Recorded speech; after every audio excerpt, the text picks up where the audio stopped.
My father said to me, may God bless you. বন্ধুরা, এখানে বক্তা হচ্ছে মাই ফাদার, বক্তা মাই ফাদার, শ্রোতা হচ্ছে মি, আর রিপোর্টেড ভার্ব, রিপোর্টিং যে ভার্বটা রয়েছে সেটা রয়েছে সেড। সেড এই হচ্ছে রিপোর্টিং ভার্ব। আর মাই ফাদার আমাকে বলল কি, যে মে গড ব্লেস ইউ, এটা হচ্ছে বক্তার বক্তব্য, অর্থাৎ এটা হচ্ছে রিপোর্টিং স্পিচ, এটা হচ্ছে রিপোর্টিং স্পিচ। তোমরা নিশ্চয়ই বুঝে গেছো যে মে গড ব্লেস ইউ এটা কোন ধরনের বাক্য। এই বাক্যটি হচ্ছে অপটেটিভ সেন্টেন্স।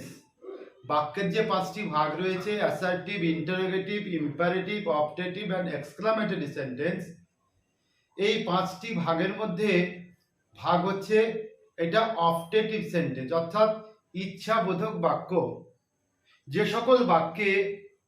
সকল বাক্যে ইচ্ছা প্রকাশ করা হয়, আশীর্বাদ করা হয় বা অভিশাপ দেওয়া হয়, সেই বাক্যগুলোকে বলা হয় ইচ্ছাবোধক বাক্য বা optative sentence. The sentences that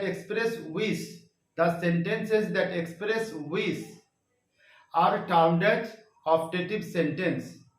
যেমন may God bless you, may you be happy, wish you happy journey.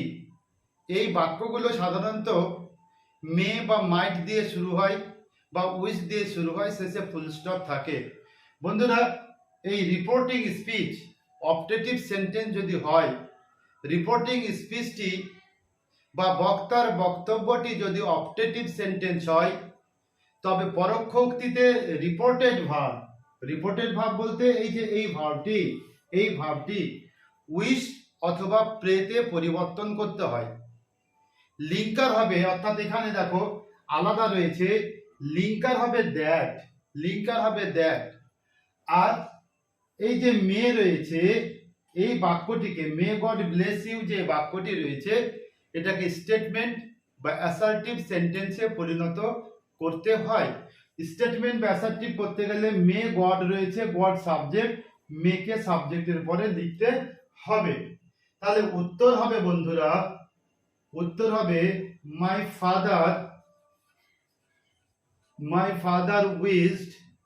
Father wished me, that দিয়ে যুক্ত করতে হবে, লিঙ্কার হচ্ছে দ্যাট, গড, মে থেকে হবে মাইট, যেহেতু উইজড আছে মাইট ব্লেস, এখানে ইউ বলতে মিকে বোঝাচ্ছে, হয়ে যাবে ব্লেসড মি, এখানে হয়ে যাবে ব্লেসড মি।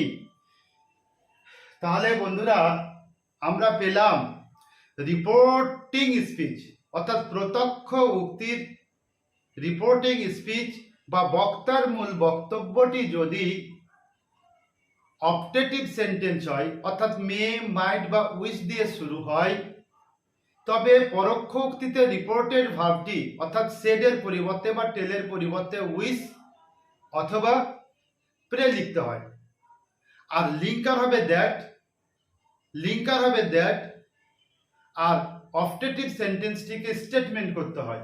অপটেটিভ সেন্টেন্সকে স্টেটমেন্ট করার নিয়ম, মে বা মাইটকে সাবজেক্টের পরে লিখে দিতে হবে, তারপরে প্রোনাউনের চেঞ্জ হলে হবে, অথবা টেন্সের চেঞ্জ নিয়ম হলে হবে, টেন্সের পরিবর্তন হতে পারে, কি অনুযায়ী রিপোর্টিং বা পাস্ট টেন্সে থাকলে চেঞ্জ হবে, আর প্রেজেন্ট বা ফিউচার টেন্সে থাকলে পরে চেঞ্জ হবে না, এটাই তো নিয়ম। যেমন প্রথম উদাহরণে পেলাম my father said to me may God bless you, তো মাই ফাদার সেড উঠে গিয়ে হলো কি wished, my father wished me that God might, may God হয়ে যাবে গড মাইট, ব্লেস ইউ থেকে হয়ে যাবে মি। দ্বিতীয় নম্বর উদাহরণে লক্ষ্য করো বন্ধুরা, সি সেড টু রিতা, এটা হচ্ছে রিপোর্টিং ভার্বের অংশ, প্রত্যক্ষ উক্তির। মে ইউ বি হ্যাপি, এখানে সাবজেক্ট হচ্ছে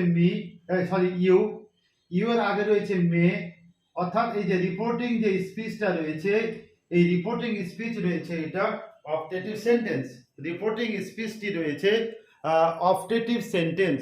তাহলে আমরা জানি যে রিপোর্টিং স্পিচ যদি অবজেক্টিভ সেন্টেন্স হয়, তবে পরোক্ষ উক্তিতে যখন আমরা রিপোর্টেড ভার্ব করব, রিপোর্টিং ভার্বকে যখন রিপোর্টেড ভার্ব করব, তখন সে বা টেল উঠে গিয়ে উইস বা প্রে হবে। অর্থাৎ এই যে সেড টু রয়েছে, এই সেড টু উঠে গিয়ে সি হয়ে যাবে উইজড, সি উইজড। তারপরে লিখবো সি উইজড রিতা। হয়ে গেল বন্ধুরা, রিপোর্টেড ভার্ব পরোক্ষ উক্তি তৈরি হয়ে গেল। এবার লিঙ্কার, এবার আসবে লিঙ্কার। লিঙ্কার দ্যাট হলো, এবার এই যে ইউ যে রয়েছে, ইউ এর পরে কিন্তু ইউ হচ্ছে সাবজেক্ট, সাবজেক্টের পরে মে যাবে, সাবজেক্টের পরে মে গেলে পরে বাক্যটি স্টেটমেন্টে পরিণত হয়ে যায়। তাহলে ইউ বলতে কাকে বোঝাচ্ছে? শ্রোতাকে, অর্থাৎ রিতাকে। তাহলে সি হবে, ইউ বলতে সি হবে, আর মে থেকে হয়ে যাবে might, might be happy, might be happy. এই হচ্ছে বন্ধুরা।